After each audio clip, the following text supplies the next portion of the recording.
Are you tired of using old hard drives and slow USBs on your PS2? Well, let me introduce you to the MX4SIO.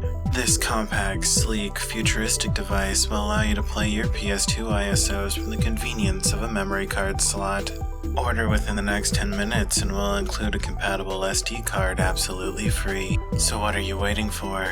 Your PS2 is calling.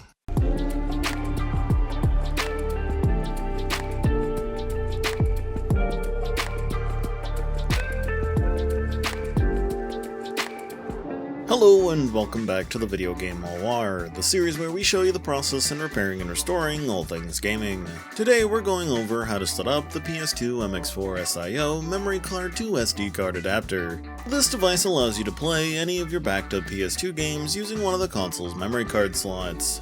This device is also compatible with any model of PS2, so without any further ado, let's begin the procedure. In order to make use of this adapter, you'll need a PS2, an SD card up to 256GB in size, a USB flash drive formatted in FAT32, the MX4SIO adapter, and a FreeMake boot memory card. When it comes to choosing your SD card, refrain from using the SanDisk brand as they're known to have compatibility issues with this adapter. For this tutorial, I'll be using a 32GB Micro Center SD card. Link below if you want to pick one up for yourself. With all your tools in hand, head down into the description for a link to Open PS2 Loader's GitHub page. We'll need to update OPL on our FreeMake boot memory card to a version with exFAT support in order for this card to work. When on the OPL GitHub page, navigate to Releases, and download the 7-zip archive for the latest beta release. From there, extract the contents of the archive and copy it over to your FAT32 formatted USB flash drive. Once copied, go ahead and eject the USB from your computer. Then insert your FreeMake boot memory card and USB into your PS2 and turn it on. From the FreeMake boot menu, run Launch ELF, then enter the file browser. Navigate to the mass directory to access the contents of our flash drive. From there, open the OPN PS2LD directory and hover over the ELF file. Press R1 on your controller to open the options menu and select copy. Then press the triangle button twice to return to the device selection screen. This time go into MC0 followed by the apps directory. If you already have an OPL ELF file in the apps directory, be sure to delete it by pressing R1 and selecting delete. Once deleted, press the R1 button again and select Paste. With our updated version of OPL installed on our memory card, go ahead and reset the PS2 to exit the file browser and remove the USB from the console. Once you're back on the FreeMake boot menu, navigate down to the FreeMake boot configurator so we can add OPL to the main menu. Once inside the configurator, choose your preferred button layout. Then select Configure OSD System Options. From here, go down to Configure Item and press right on the D-pad until you get to either OPL or Open PS2 Loader. Go down to Path 1 and navigate to where you copied the updated OPL ELF file and select it. Then scroll down and select Return, and then select Return once again. Once you're back on the FreeMake boot settings page, select the option to save CNF to MC0, and then exit the configurator. Once on the main menu, you should now see an option for OPL. Go ahead and launch it so that we can configure it to recognize our MX4SIO card. Within OPL, open the settings and navigate to BDM Start Mode. Press cross to select it and use the D-pad to switch it to auto.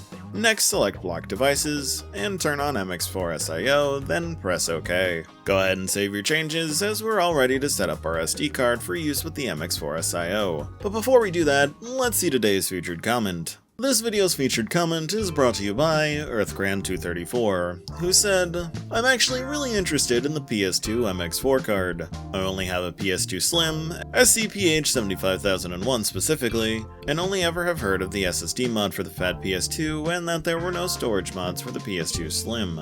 A video more about using a memory card adapter for modding the PS2, possibly the Slim specifically if there are any differences, would be much appreciated." Thanks for your comment, EarthGrand. You can make use of this MX4SIO card on any PS2 as FreeMake boot is accessible on all models.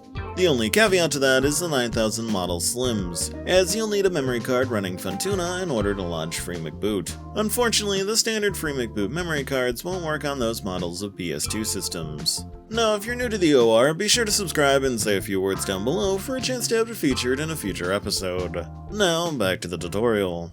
Connect your SD card to your computer and format it under exFAT with a 128KB allocation size. Once formatted, we'll need to create two folders, one titled CD and one titled DVD for storing our CD and DVD based games respectively.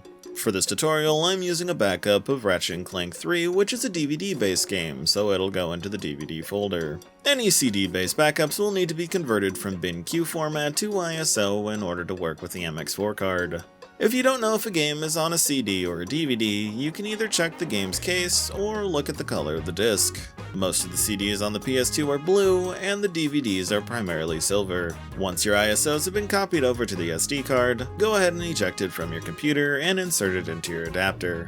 Then insert your MX4 card into memory card slot 2 and return to OPL. From here, press the cross button to enter the games list, where you should see all the games loaded on your MX4SIO. Congratulations, as you have now successfully set up the MX4SIO card to play backups on any model of PS2. So if you enjoyed, remember to leave a like and subscribe so that you don't miss any future episodes of VideoGame O.R. And if you want to directly help support the creation of further OR episodes, please consider becoming a channel member for access to behind the scenes and exclusive content, access to our members only Discord channel, and so much more. Additional information in the description down below. With that, I'll see you in the next one.